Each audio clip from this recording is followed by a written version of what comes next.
بسم الله الرحمن الرحيم إنا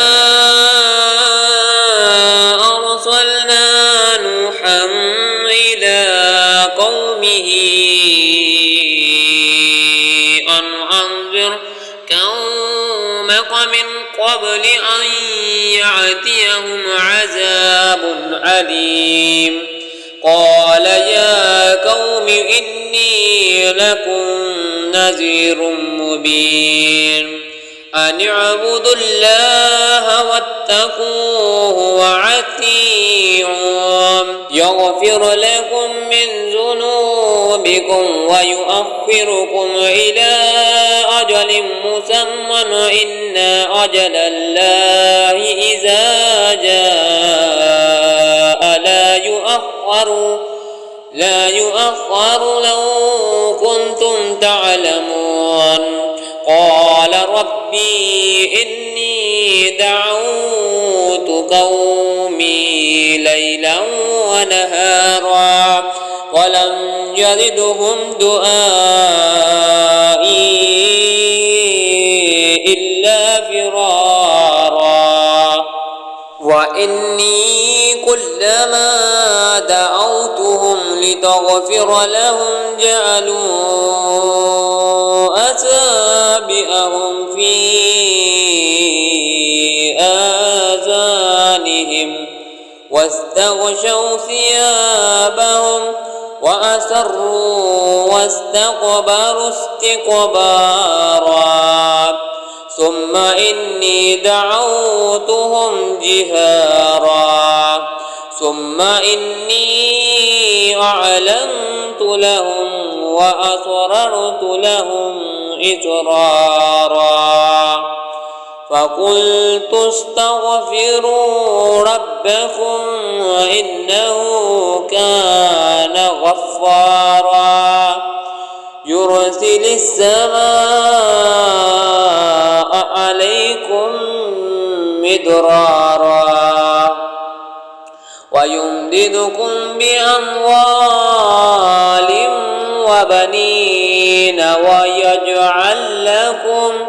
جنات ويجعل لكم أنهارا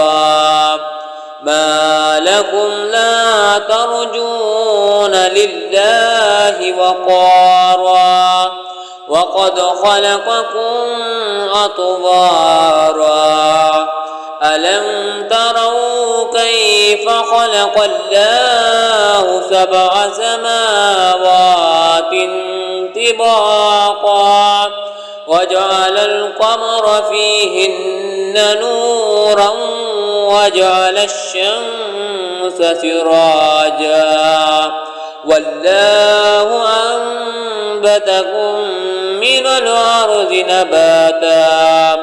ثم يعيدكم فيها ويخرجكم إخراجا والله جعل لكم الأرض بساطا لتسلكوا منها سبلا فجاجا قال نوح رب إنهم عصوني واتبعوا من لم يزده ماله وولده إلا خسارا ومكروا مكرا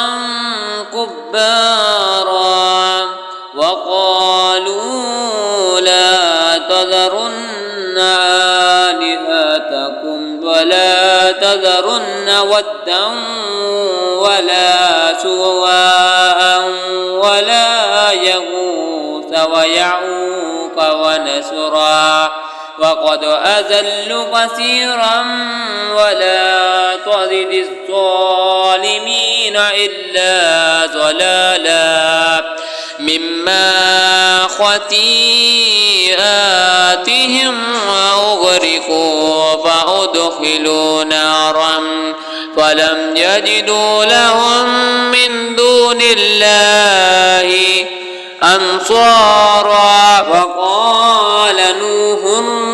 رب لا تذر على الأرض من الكافرين ديارا إنك إن